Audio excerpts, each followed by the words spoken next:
L'épisode 7, c'est... Non, Mike et son jeu d'acteur. Non, le gars est fort. La situation est triste, mais tu parviens quand même à rire. Regarde. Comment le digne frère de Mike Gradel peut mourir puissant. C'est trop fort. Suivez mon regard.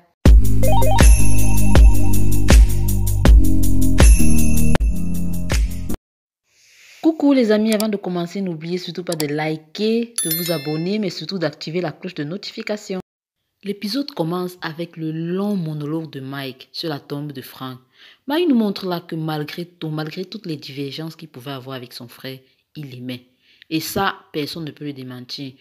Elle nous montre, l'image parle d'elle-même. Tout ce que Mike a parlé, tout ce que Mike a dit à propos de son frère, montre vraiment que Mike n'aurait jamais voulu tuer son frère ou bien perdre son frère dans de telles circonstances. En tout cas, pas par sa faute et encore moins de manière consciente. Cela nous montre bien évidemment que Mike aussi peut être sensible à sa manière. Ce qui nous demande juste que il, comme beaucoup d'autres personnes, ont juste une façon différente de montrer leur sensibilité. Cependant, Jessica, elle pense que non, c'est quelqu'un de très sensible comme leur maman, que Mélanie et Mike sont des personnes qui ne ressentent rien pour personne, qui ne pensent qu'à eux. Et voilà, Jessica le lui a fait bien comprendre. Entre-temps, la situation de Issa n'est pas rose du tout. Regardez, on lui a envoyé un avocat commis. Et celui-ci lui dit déjà que, gars, c'est foutu pour toi, hein, on ne peut rien. Mais vous savez, si on a vu les films, comme vous tous vous savez, les films américains, là où il y a des trucs d'avocats et tout, généralement, il faudrait au moins que l'avocat croie un minimum en toi pour penser même pouvoir te défendre. Et généralement, quand ce n'est pas le cas, déjà, il cherche seulement à te décharger et te dire, voilà, tu plaides coupable et bon, quoi, bon débarras, c'est fini. Pendant, Issa n'est pas de cette oreille-là. Et à l'entendre, il est prêt à tout pour prouver son innocence. De ce fait, il demande donc, d'une manière ou d'une autre, à Aminata, sa fiancée, de le défendre. Seulement, Aminata n'est pas encore inscrite au barreau, donc du coup, ce serait difficile. Et les voici à la recherche d'un bon avocat pour Issa. Je dis on, je dis Aminata. Quand je dis il, pardon, je dis Aminata et le frère d'Issa, Moussa. Surtout que Moussa, lui, apparemment, il est sur une piste. Hein. Vu qu'on voit la vidéo qu'il regarde avec son collègue où on montre un étudiant qui est en train de filmer la scène. Qui sait? Peut-être sur cette vidéo-là, il y a l'image qui démontre que ce n'est pas Issa qui a tiré. On ne sait jamais. Attendons de voir. D'un autre côté, les étudiants qui avaient participé à la grève où Franck a été assassiné ont été interpellés au poste de police. Et du coup, ils étaient interviewés chacun les uns après les autres. Et chacun, on sentait des vrais combattants. C'était tous les noms des grandes figures de notre histoire, l'histoire africaine, quoi. Des grands noms qu'on connaît. Les gens Lumumba et consorts. Ceci dit, Marodi a mis en exergue ici, franchement, je leur tire mon chapeau, la situation des grèves, comment se passent les grèves dans bon nombre de nos pays africains en particulier, parce que c'est d'eux qu'il s'agit. On ne dit pas que ça ne se passe pas ailleurs.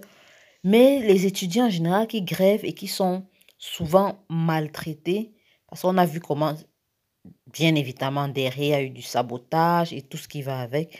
Mais comment c'est géré ces situations de grève où des étudiants meurent et où souvent il y a la responsabilité de la police, parfois non. Bref, on a des étudiants là qui luttent pour la liberté des populations, qui luttent pour pour le devenir du pays, qui luttent pour que les choses changent enfin. C'est une situation qu'on devrait prendre en considération et bien entendu qu'on devrait déposer sur la table et résoudre parce que on le vit tous les jours dans pas mal de pays africains. Comme je l'ai mentionné plus haut, Aminata et Moussa réfléchissaient donc et Aminata a eu une idée de qui pouvait être l'avocat de Issa, Maître Dabo, qui est vraiment la représentation opposée, on va dire, de son propre père, Maître Bengue. Alors ils ont pensé le rencontrer afin de lui proposer d'être l'avocat de Issa. Maître Bengue, par contre, très sceptique, va dire non, franchement, moi, c'est pas un cas qui m'intéresse. Hein. C'est un peu compliqué là. Et Amita a de le provoquer. Alors, si vraiment, monsieur, vous ne voulez pas représenter, ça veut dire que mon père alors est elle est vraiment le meilleur avocat de ce pays. Et c'est là qu'il se pose la question, mais qui est ton père? Et de lui répondre, mais il s'agit bien de Maître Benguet. L'intérêt jaillit subitement des yeux de Maître Dabo. C'est lui ton père.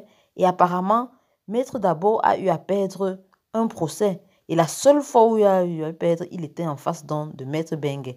Donc, en vrai dire, ça devrait être un nouveau challenge pour lui. Car, afin de démontrer que non, Maître Benguet n'est pas forcément le meilleur, le meilleur. Peut-être c'est une occasion. Mais est-ce qu'il va alors le saisir de cette façon? Non, car il fait déjà des propositions indécentes à Aminata. À partir du moment où il a su que c'était la fille de Maître. Façon Aminata a toisé le monsieur là. Ah! Donc, et qu'elle est sortie en disant seulement à Moussa qu'on s'en va d'ici là. C'était jamais, tu rêves quoi. Moi, sortir avec toi. Parce que le gars, le pâté a lancé un peu un regard, un genre, là, genre, mais tu m'intéresses bien. Hein. Peut-être que si on fait affaire, parce qu'il a dit à une seule condition, que je prends ton cas à condition que, sous-entendu, tu sortes avec moi, bien entendu. Mais encore une fois de plus, on nous présente là comment les faits de société, comment les hommes ici dehors, les messieurs, pour ne pas dire les pères, les papas, qui draguent les jeunes filles ici dehors. Qui plus est encore dans ce cas, la fille d'un de ses collègues. Mais les gens ont les longs yeux. Un père comme ça, la maman, avec tout son corps là qu'on voit. Il veut seulement nous prendre la petite Aminata là. La belle petite fille là. Heureusement qu'elle semble brave et qu'on espère qu'elle ne va pas céder. Peut-être dû un peu à la pression et tout et tout. Parce qu'on ne sait jamais. Mamma mia. Il y a une petite scène là aussi qui a attiré mon attention. Prince et sa femme, son couple là. Je les ai entendus parler là, ils semblent très amoureux et tout. Mais vous ne voyez pas quelque chose là pour une ouverture avec sa secrétaire pour se présenter là. De toute façon, l'anga est intéressée et qu'elle se présente là devant lui. Tu sens qu'elle veut bien. Mais comme le gars fait genre, j'aime beaucoup ma femme et tout. Espérons qu'il ne cède pas demain, hein, parce que c'est comme ça que les choses là commencent souvent. Faites genre, vous parlez un peu de vos vies là, tranquille. Non, tout se passe bien, chacun de son côté. Et puis un jour, on entend que vous êtes très très intéressés l'un envers l'autre. Et boum, une relation se présente.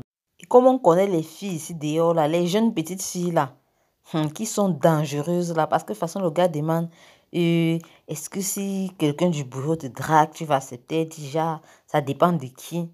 Tu sens qu'elle sous-entend, entre guillemets, que si c'est lui là qui drague, elle va sauf qu'accepter. Ah oui, oui, elle va sauf qu'accepter, ça se voit, ça se sent. Mais oh, prince, oh, fais attention, ne peux pas créer des problèmes dans ton ménage comme ça. L'une des scènes poignantes aussi de cet épisode, c'est la partie où la mère de Issa arrive de manière improvise chez les Gradel et elle explique tout du moins à la maman de Franck qui elle est, en lui implorant son pardon, lui faisant comprendre que toutes les deux sont des mamans qui sont dans une situation très difficile. Mais vraiment, vous croyez que la maman, que Mélanie Gradel allait entendre ça de cette oreille? Non, non, non, je ne pense pas. De toute façon, elle l'a chassé, la mère, ouais, j'ai eu pitié.